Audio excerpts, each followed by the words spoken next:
Bonjour, mon nom est Pierre Siffaud. Je pratique la RPA depuis plus de 20 ans et je suis responsable technique de l'offre RPA chez Aero, intégrateur de solutions ECM et partenaire Microsoft.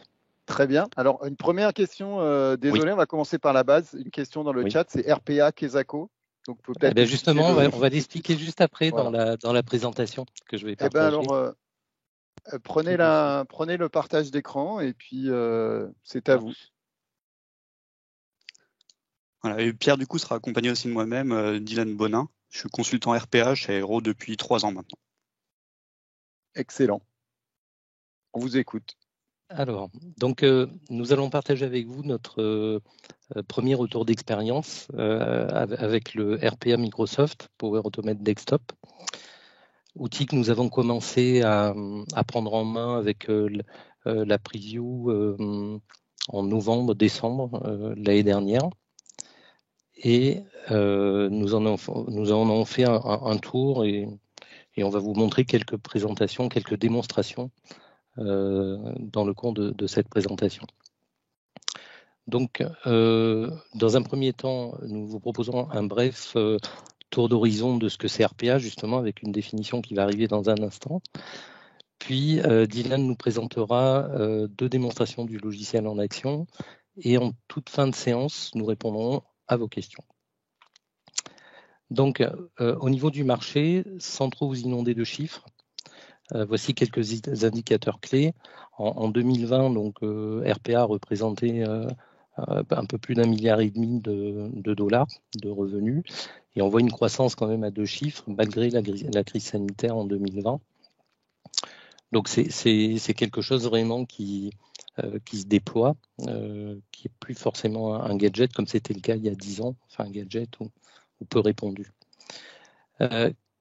Comme vous le voyez, concernant l'adoption en France, seulement 28% des entreprises françaises déclaraient avoir investi dans les RPA en 2019, alors qu'en 2020, 53% des entreprises interrogées à l'international répondaient avoir déjà expérimenté cette technologie. Et 78% des directions financières françaises ont répondu vouloir s'engager et engager des projets de démat, dont notamment la RPA en 2021. Concernant Microsoft, en 2019, Microsoft n'apparaissait tout simplement pas dans le Magic Quadrant RPA de Gartner. On voyait tout de même Softomotive en bas à droite, dans le carré, en bas à gauche, dans le carré de gauche. Et suite aux différentes annonces, surtout l'annonce officielle de Microsoft, il y a eu pas mal de publications d'articles.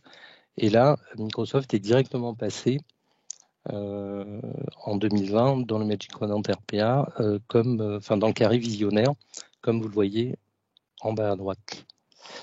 Donc c'est effectivement un gros acteur qui vient sur le sujet ou qui revient peut-être.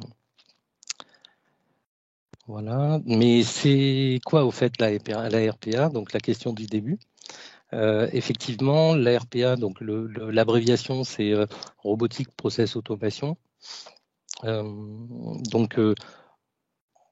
gros, c'est une technologie qui permet de mimer les activités manuelles qu'on peut faire sur son poste de travail, au sein de divers logiciels d'ailleurs, quelle que soit la technologie.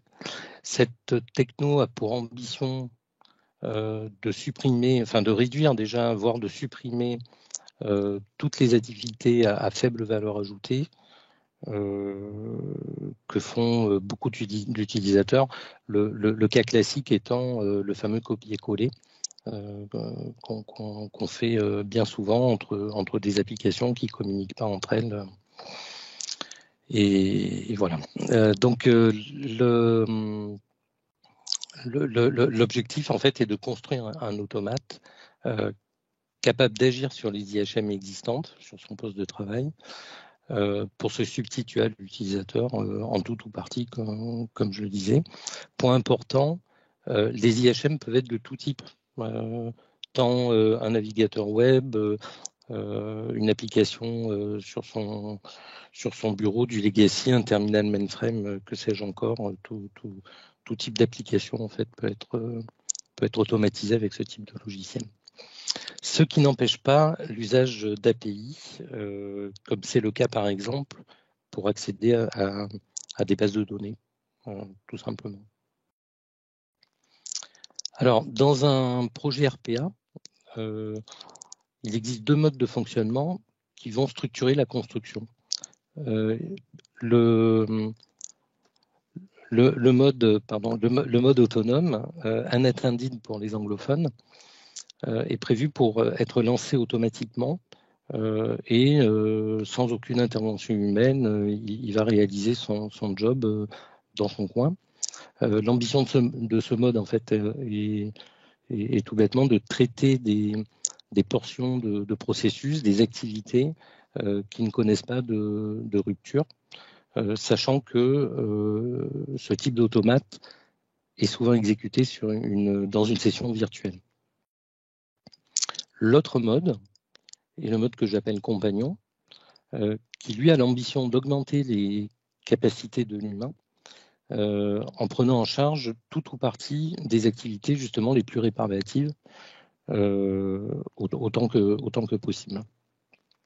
Donc ce mode est particulièrement adapté aux processus qui connaissent des ruptures entre activités ou pour lesquels, par exemple, on staffe des intérimaires ou des personnes qui ne sont pas forcément familiers de ces activités et pour leur permettre de plus se débrouiller. Donc nous allons voir maintenant comment se matérialise la RPH par Microsoft, donc Power Automate Desktop. Donc Microsoft a intégré au sein de Power Automate ce fameux Power Automate Desktop avec lequel il partage des fonctionnalités, notamment de gestion d'administration. Mais il est important de ne pas confondre effectivement le Power Automate tout court, le flux cloud notamment, et le Power Automate Desktop, parce que ça n'a vraiment rien à voir. Le premier, le flux cloud, n'agit absolument pas sur les applications qu'on a dans son Windows, alors que le second est justement fait pour ça. Il permet d'automatiser un peu toutes les activités qu'on peut faire, dès lors qu'elles sont répétitives, voire à volumétrie importante, mais sur des applications telles qu'on va le voir d'ailleurs dans les démonstrations. Donc voilà, justement, j'ai maintenant terminé ce tour d'horizon rapide. Je vais passer la main et le micro d'ailleurs à Dylan, qui va vous montrer comment réaliser son premier projet d'automate RPA. Ouais, alors je vais déjà reprendre le partage pour vous présenter ça. Voilà. Donc là, ça c'est la console de Flow qu'on va retrouver dans la Power Platform. Donc c'est simplement pour la partie Power Automate Desktop, simplement des flux de bureau qui ont été repris à côté des flux de cloud originaux. Donc c'est un client lourd qu'on va avoir comme studio. Donc voici la console. Donc ce que je vous propose, ça va être de créer un automate qui va aller récupérer depuis un navigateur web la météo qu'il fait à Paris, celle d'aujourd'hui, et qui vient mettre ça dans le classeur Excel. On va créer ce nouveau flux, on va appeler démo AMS. Donc la console va nous permettre de lancer le studio que voici. Alors ce studio-là, il va être découpé en 3 parties. On a la partie du milieu qu'on voit ici, qui va représenter toutes les actions que va exécuter le robot. Et la partie de gauche, c'est la boîte à outils qui contient toutes les actions qui sont utilisables par un automate. On va avoir aussi bien des actions qui sont spécifiques à des applications comme on a Excel par exemple. Donc toutes les actions vraiment propres à Excel, propres à Outlook par exemple. On a aussi des actions qui sont un peu plus générales, comme l'automatisation d'interface utilisateur, qui va permettre d'interagir avec tout type d'applications pour sélectionner des éléments, cliquer sur certains boutons ou remplir des données. On a également des actions sur des services comme Azure et AWS et des actions un peu plus sur la logique ou la structure, comme les conditions, les boucles et les variables. En parlant de variables, sur la droite, on a le champ justement de toutes les variables qui vont être utilisées par l'automate, donc découpées en 2 gros morceaux, les variables d'entrée et sortie, et les variables de flux, qui elles vont peut-être pouvoir créer automatiquement lorsqu'on va drag and drop des actions. On a également 2 petits menus, l'élément du i, qui va contenir une banque de tous les éléments qui vont être utilisés par votre automate, et une banque d'images, la même chose que pour lui, ça sera la banque de toutes les images qui seront utilisables par votre automate. On retrouve aussi quelques éléments au-dessus. Au propos développement, on a de l'exécution pas à pas, mais surtout 2 enregistreurs. Un enregistreur web qui va vous permettre d'enregistrer des actions qu'un utilisateur fait au sein d'un navigateur web précis. Donc simplement, en fait, vous le lancez, vous démarrez l'enregistrement, vous faites toutes vos actions. Une fois que vous avez terminé, vous stoppez l'enregistrement et vos actions sont traduites en actions Power Automate, Desktop. Et la même chose avec l'enregistreur de bureau qui, lui, va vous permettre d'enregistrer toutes les actions que vous aurez faites sur votre poste avec des applications en client lourd et tous les répertoires locaux. Donc la première démo, comme je disais, on va partir sur un navigateur web.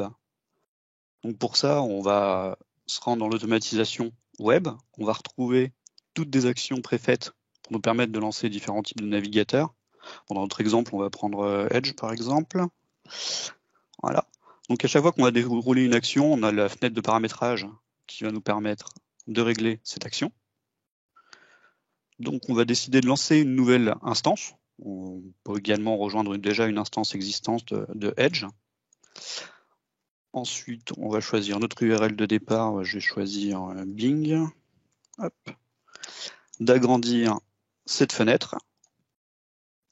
Et là, on va voir qu'effectivement, quand une action est créée, on a une variable qui a été créée automatiquement qui contient le pointeur vers l'instance de Edge qui a été créée. Donc là, je vous propose d'exécuter déjà ce robot pour ouvrir la page de Edge correspondante. Donc là, on va pouvoir ensuite utiliser cette page pour capturer le champ de la zone de recherche pour indiquer à notre robot qu'on souhaite écrire Météo Paris dedans, dans notre exemple, et cliquer ensuite sur le bouton de recherche. Donc pour ça, on va retrouver, toujours dans notre boîte à outils, l'action de remplissage de formulaire pour renseigner un champ texte au sein d'un navigateur. On a notre variable qu'on a retrouvée, et là, on va pouvoir sélectionner des éléments du i. Au moment où on clique dessus, on va voir que si je me déplace, j'ai en encadré rouge tous les éléments qui sont capturables. Je me rends sur ma page de Edge, sur l'élément que je souhaite capturer. Simplement avec un CTRL et un clic gauche, je viens capturer l'élément. Donc là, on voit un petit résumé de ce qui a été capturé avec le nom de la classe. On termine. On renseigne ici ce qu'on souhaite qu'il soit tapé par le robot. On enregistre. Ensuite, on va le faire appuyer sur la touche de recherche. De la même manière, on ajoute un nouvel élément du i. Ouais, circle. Ça m'étonnerait que ce soit celui que je veux. Hop. Voilà. On va récupérer celui-là. C'est bon. On enregistre. Voilà. Alors ensuite, je vais exécuter manuellement les actions pour arriver sur la page dont je souhaite capturer les informations. Météo Paris. Hop. Et ensuite, on va venir capturer le nom de la ville, par exemple, la valeur, la température et pourquoi pas la date quand même. Ça peut être intéressant de l'avoir aussi. Extraction des données. Extraire les données. Donc là, on retrouve toujours l'instance sur laquelle on travaille. Et là, ce coup-ci, c'est un petit peu différent. La capture pour les extractions de données, on est invité à se rendre sur la page qu'on souhaite capturer pour que la pop-up d'assistant apparaisse. On se rend sur la page et voici mon assistant. Donc de la même manière, j'ai toujours l'encadré rouge pour m'aider à capturer les éléments. Là, ce coup-ci, c'est avec des clics droits, on extrait l'attribut qui nous plaît. Donc ça va être l'attribut de texte dans tous mes cas. J'ai aussi un encadré en pointillé, en point vert là, qui apparaît sur les éléments que j'ai capturés. La température et la date du jour. Hop. on a le récapitulatif de toutes les valeurs, on enregistre ça, et là, du coup, on a le choix soit de sortir en variable, soit de le sortir en feuille de calcul Excel. Là, pour mon cas, je préfère la feuille de calcul Excel. Et une nouvelle variable va être produite automatiquement qui contient le pointeur vers l'instance Excel qui a été créée par ma feuille de calcul. J'enregistre ça. Alors après, je vais choisir de fermer le navigateur web. Ça ne m'intéresse pas de le garder ouvert. C'est cette instance-là, effectivement, que je veux fermer.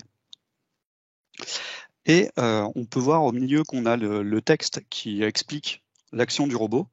Et pour tous les éléments que j'ai capturés, on voit un petit peu des noms de classes, quelques balises. C'est pas forcément parlant. Et du coup, on a la capacité de pouvoir renommer juste ces éléments. Par exemple, ce input search, je peux renommer du coup ce sélecteur.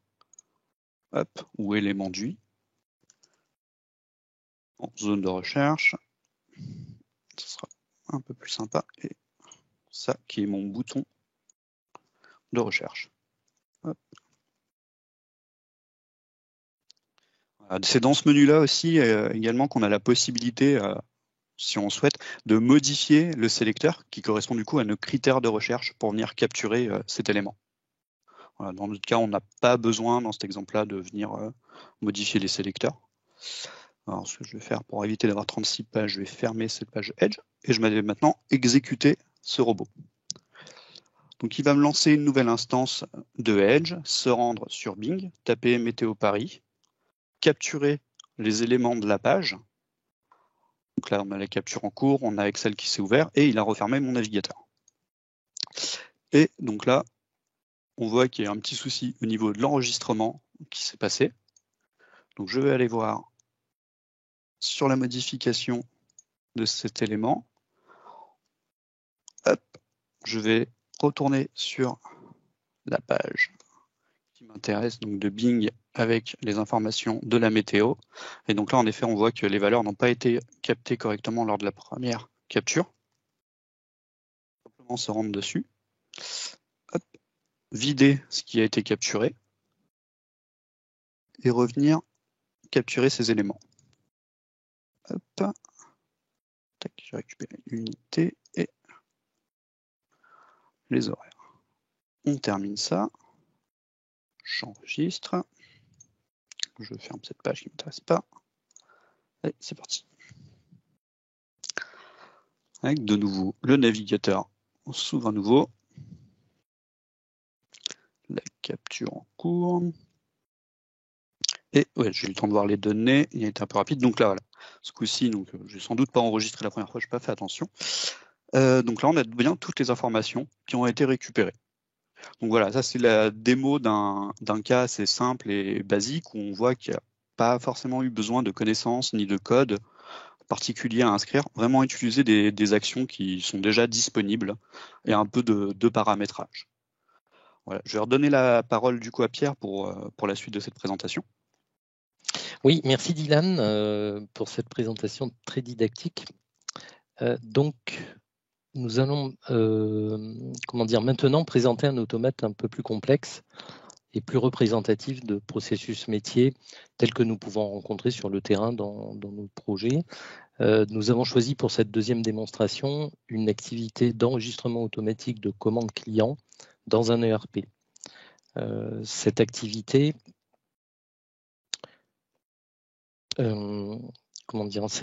cette activité représente en manuel jusqu'à, on va dire, entre 20 et 30 minutes de travail pour un utilisateur qui n'est pas équipé d'un automate pour l'aider. Et dans cette démonstration, Dylan va nous montrer comment cette activité est automatisée avec Power Automate. Une fois lancé, l'automate va parcourir les emails dans Outlook pour retrouver tous les messages relatifs à des commandes. Il s'appuie pour cela sur des critères comme messages non lus et destinataire. Pour chacun de ces messages, il va récupérer les pièces jointes et les enregistrer sur disque pour pouvoir être traités. Ensuite, justement, il va parcourir l'ensemble de ces pièces jointes qui contiennent les détails en fait, des commandes à passer dans l'ERP pour justement les récupérer. Puis, il va lancer le RP et aller saisir la commande pour le client concerné, en saisissant évidemment tous les détails relatifs à cette commande. Et à la fin de la saisie, le RP va produire un numéro de référence de commande qui lui est propre, et l'automate va récupérer ce numéro de commande pour pouvoir envoyer un mail de confirmation au client. Voilà, Dylan, c'est à toi. C'est parti. Je reprends le partage. Hop. Alors, donc comme Pierre l'a expliqué, le tout début de l'automate, ça va être l'envoi d'une commande. Donc là, dans notre exemple, donc j'ai pris, Pierre m'a envoyé une commande. La voici en pièce jointe. Donc c'est une commande en format Excel assez classique, où on va retrouver les adresses de livraison, la personne, les adresses de facturation, la personne qui a émise cette commande, et le tableau avec tous les articles, dont les références d'articles, de quantités, toutes ces informations qui vont être utiles à son enregistrement au sein de SAP.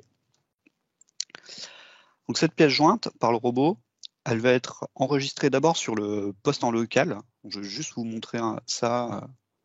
Voilà, elle va être enregistrée du coup dans Demopad, où on va voir un nouveau dossier apparaître qui va être redaté sur cette exécution-là. Voilà. Donc là, dans le cadre de la démo, je vais marquer ce mail comme non lu pour simuler l'arrivée de celui-ci. Et je vais retourner dans ma console. La voici. Donc là, le robot va se lancer en mode compagnon. Donc Pierre a parlé d'un autre mode qui a été un attended. Donc là, ça, ce sera le mode compagnon où je l'exécute moi-même, le robot. Donc là, il démarre. Alors, on ne le voit pas démarrer de la tâche de fond, ça va être la récupération de la pièce jointe. Elle était un peu rapide, je ne parle pas assez vite pour lui. Il y a le Excel qui se remplit avec les données de la pièce jointe qu'on a eu le temps de voir apparaître.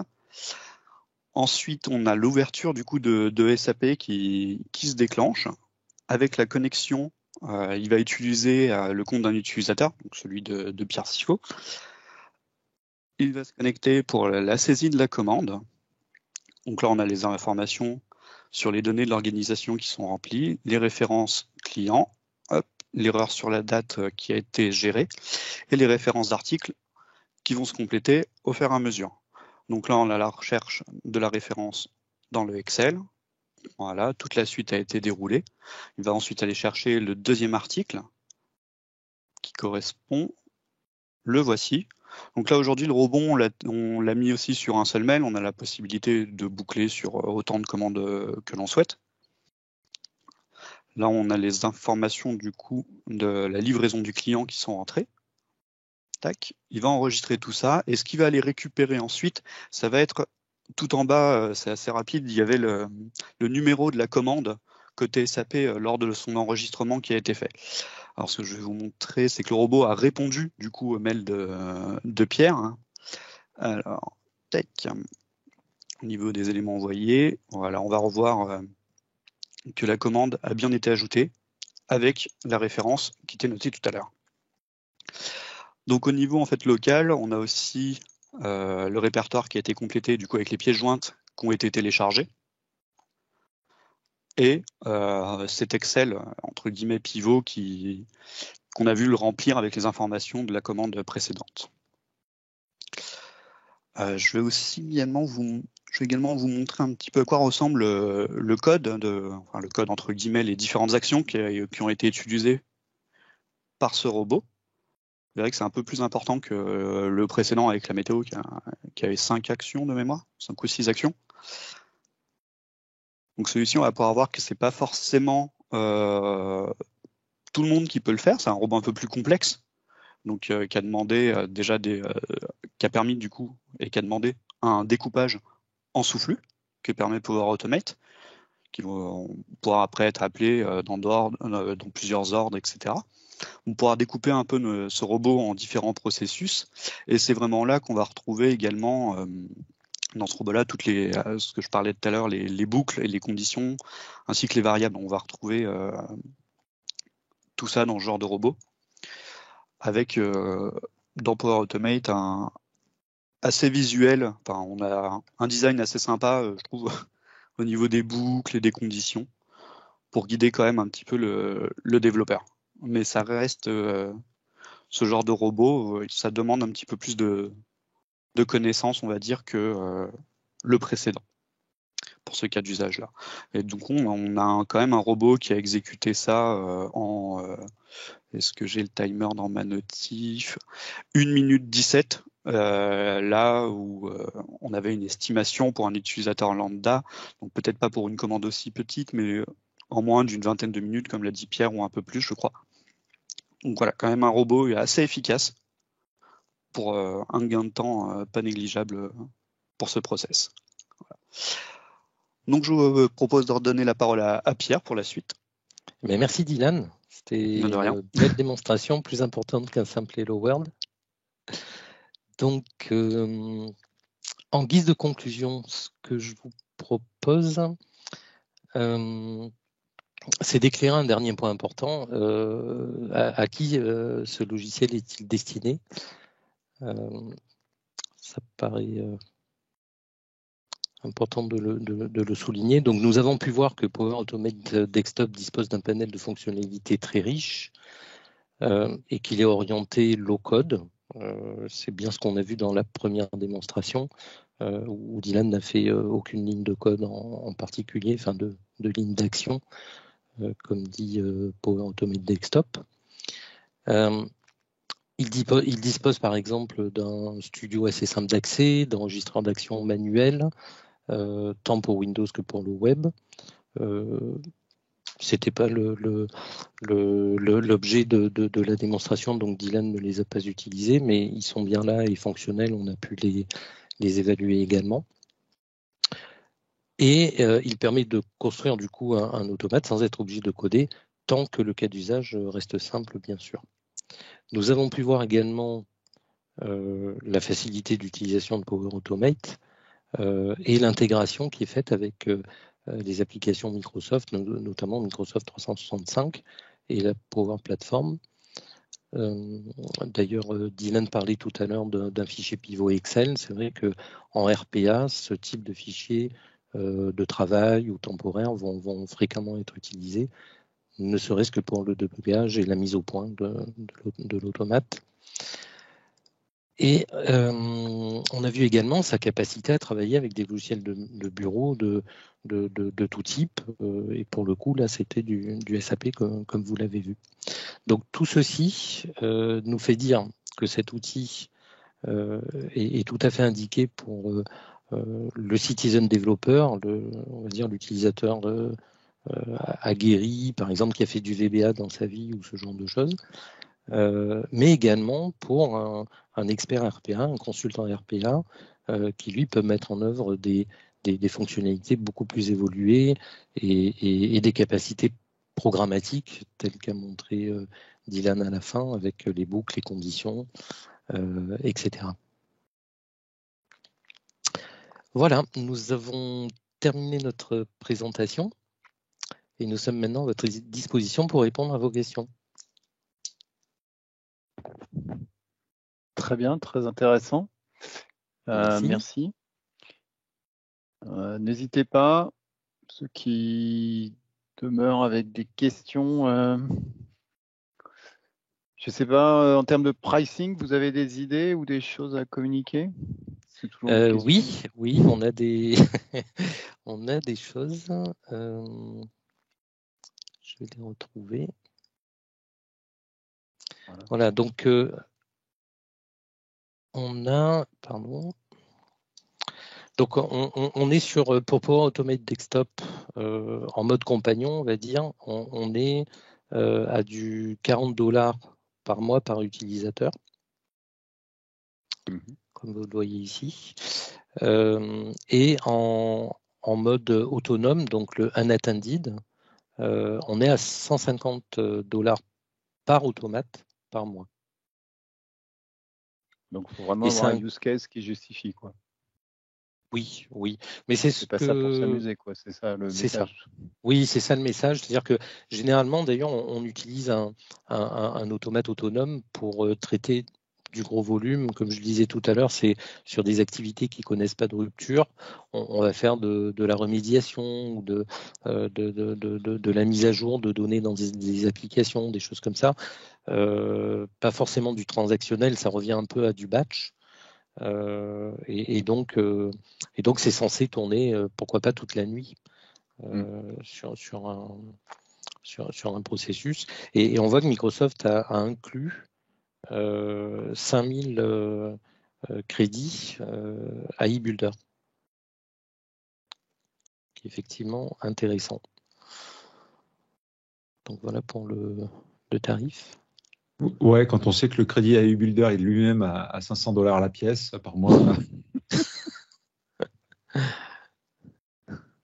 Après, ce que tu me disais, Pierre, c'est que par rapport à d'autres solutions du marché connues, c'était quand même une tarification qui était assez agressive. Oui, clairement. Alors, c'est l'effet également infrastructure qui fait ça. Parce que sur le marché, les pure players, par exemple RPA, ont tous, imposent tous d'ailleurs l'utilisation de leur infra, soit dans le cloud, soit on-premise. Et évidemment, c'est des coûts conséquents. Dans les professions à réglementer, par exemple, ils vont souvent vouloir installer ça on-premise, et donc il faut mobiliser de la ressource et surtout payer des licences qui sont effectivement très chères. Donc là, l'avantage qu'a Microsoft, c'est le plan E3 ou E5 déjà existant, et donc ça fait effectivement un prix très, très bien positionné.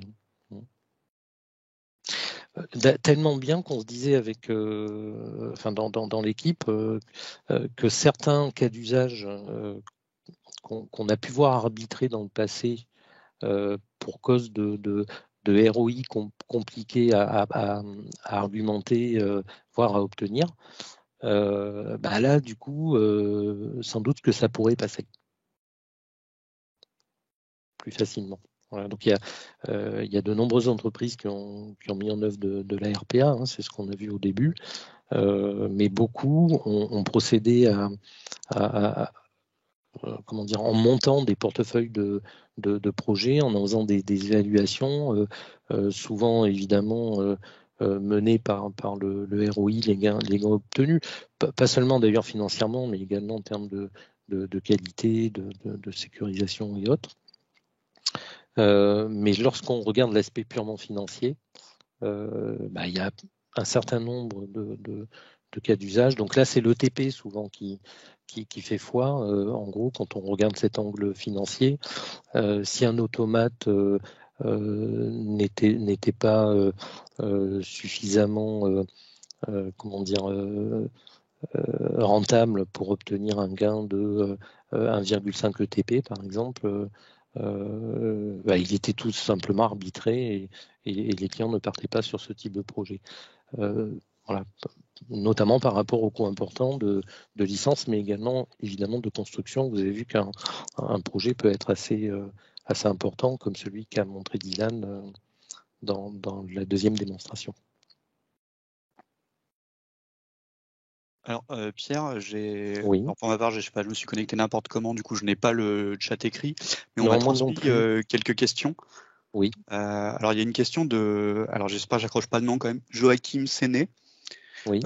qui nous demande si on pouvait développer les points communs et les différences avec les autres solutions du marché au niveau infra, gestion des exceptions, coût des licences, des bugs, maintenance et log. Alors, en termes d'infra, il y a finalement assez peu de points communs, comme je le disais tout à l'heure. Le fait que tout que Microsoft ait intégré Power Automate Desktop dans la Power Platform fait que du coup, les coûts d'infra, quelque part, sont noyés ou partagés, en tout cas, avec le reste de la Power Platform. Sur l'aspect gestion des exceptions, on est à peu près au même état. C'est-à-dire que là-dessus, on peut dire vraiment que Power Automate Desktop coche toutes les cases du bon logiciel RPA. on peut. Certes, on est allé un peu vite dans la présentation des actions, hein, du deuxième cas d'usage, mais on a vu qu'il y a des possibilités d'organiser les actions en sous-flux, de faire des boucles, d'initialiser des variables. D'ailleurs, l'outil lui-même les initialise, certes avec des noms parfois un peu rébarbatifs, mais vous avez vu qu'ils sont faciles à modifier également. Voilà, donc sur cet aspect-là, on est bon. Coût de licence, c'est ce qu'on disait tout à l'heure avec Sébastien, on est plutôt dans le bas, dans le bas des tarifications. C'est-à-dire que vraiment, c'est une tarification qu'on pourrait qualifier presque d'agressive, quoi, hein. C'est assez bas. Pour la partie de bugs, on a à peu près les mêmes possibilités. On ne l'a pas montré, mais là où vous avez la liste des actions, il y a une possibilité justement de les exécuter pas à pas. Donc ça facilite, et surtout on est notifié. Peut-être que tu as un exemple d'ailleurs, Dylan, pour illustrer cette réponse. On est notifié en cas d'échec, un peu comme dans Power Automate. Lorsque vous avez un souci, un échec d'exécution, vous avez une notification. Ben là, c'est un peu pareil avec Power Automate Desktop. C'est le type de fonctionnalité qu'on a l'impression qu'ils ont bien partagé entre Power Automate et Power Automate Desktop. Oui. Effectivement, je voulais juste ajouter au niveau historisation et log, à travers sur la plateforme de Power Automate, donc en ligne depuis la Power Platform, on va retrouver toute l'historique d'exécution des flux de bureau qui vont rester là pendant 28 jours. Et vous avez à l'intérieur en fait toutes les actions que vous avez déplacées dans le robot, la date et l'heure de début et l'heure de fin, ainsi que les entrées et sorties qui ont été faites sur cette action précise. Ça va être le gros moyen de débugage. Et au sein du studio également, vous avez sur le côté, dans l'onglet des variables sur la droite, il va garder les valeurs des variables de votre précédente exécution, ce qui va vous aider au débugage sur l'instant quand vous êtes dans le studio. Voilà, c'est ce qu'on va au niveau des logs et d'historisation, c'est ce qu'on aura à la fois pour les flux de bureau et pour les autres flux cloud. Pour cette question, j'ai rien d'autre à ajouter. On a une autre question. Oui. Alors, je la reprends. Donc, c'est le flux avec SAP représente quelle charge de réalisation? Alors, le flux avec SAP. Là, c'est toi qui es le plus capable. Je pense qu'il a fallu une grosse semaine, on va dire. Je pense qu'on est sur peut-être du 7 jours, 7-8 jours. Un peu plus d'une semaine pour le réaliser. Ouais, c'est ça. 7-8 jours. C'est pas forcément facile à estimer parce qu'il y a la partie également de récupération des données dans Excel, par exemple. Oui, il a fallu construire. Hein. Oui. Et alors, une autre question aussi. Avez-vous des cas concrets dans le secteur public? Non, pour ma part, je n'en ai pas. Moi non plus. Ou en lien, on en a en lien. Par exemple, dans un processus d'ajout d'un fournisseur dans un ERP, il peut y avoir un intérêt à aller interroger le site de la Commission européenne sur la bonne, les bons chiffres finalement, la bonne référence d'une TVA intracommunautaire. Donc c'est un petit lien avec le domaine public. En revanche, il y a pas mal de cas dans les professions réglementées telles que la banque. Je ne sais pas si je réponds à la question. J'ai malheureusement pas le fil là, de discussion qui est. Je peux pas voir s'il y a des questions. Moi non plus, si certaines personnes voient le fil, peuvent les remonter. Je pense qu'on a fait le tour des questions en fait. Vous avez bien répondu, je pense. Pas de souci. J'ai des espions qui me les ont remontés, mais s'ils en ont oublié. Eh ben, merci pour votre attention, d'être resté jusqu'ici. Ouais. On espère que ça vous a intéressé. Ouais, le sujet est très intéressant, donc je pense que vous aviez du monde. Merci à tous et bonne soirée. Merci, bonne soirée à tous. Merci beaucoup. Bonne soirée à tout le monde.